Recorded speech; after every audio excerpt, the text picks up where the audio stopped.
మెదక్ జిల్లా కేంద్రంలో ఎమ్మెల్యే మైనంపల్లి రోహిత్రావు చిత్రపటానికి కూరగాయల వ్యాపారస్తులు, రైతులు పాలాభిషేకం చేశారు. కూరగాయలు విక్రయించడానికి వచ్చిన రైతులకు ఇబ్బంది కలగకుండా ఉండేందుకు మున్సిపాలిటీ నుంచి తైబజార్ వేలంపాట నిలిపివేసి వ్యాపారస్తుల నుంచి డబ్బులు వసూలు చేయకుండా చర్యలు తీసుకున్న ఎమ్మెల్యేకు ఈ సందర్భంగా ధన్యవాదాలు తెలుపుతూ పాలాభిషేకం నిర్వహించారు.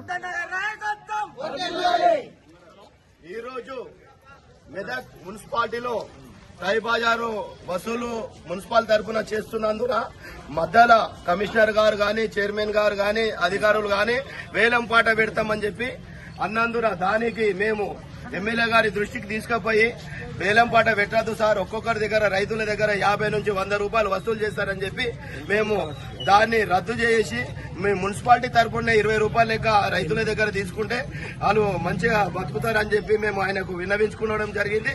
కావున ఆయన రైతుల పక్షపాతిగా అనుకొని రైతుల గురించి మంచి కష్ట సుఖాలు తెలుసు కాబట్టి ఆయన ఎమ్మెల్యే గారు ఈ రోజు వేలంపాట రద్దు చేసి కాంట్రాక్ట్ లేకుండా చేసిండు కాబట్టి ఆ ఘనత ఆయనకే దక్కుతుందని చెప్పి మేము విన్నవించుకుంటున్నాము.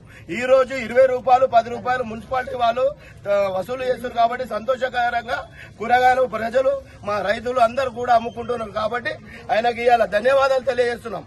జై రైతన్న, జై రైతన్న. మరిన్ని అప్డేట్స్ కోసం మా ఛానల్ ని సబ్స్క్రైబ్ చేయండి.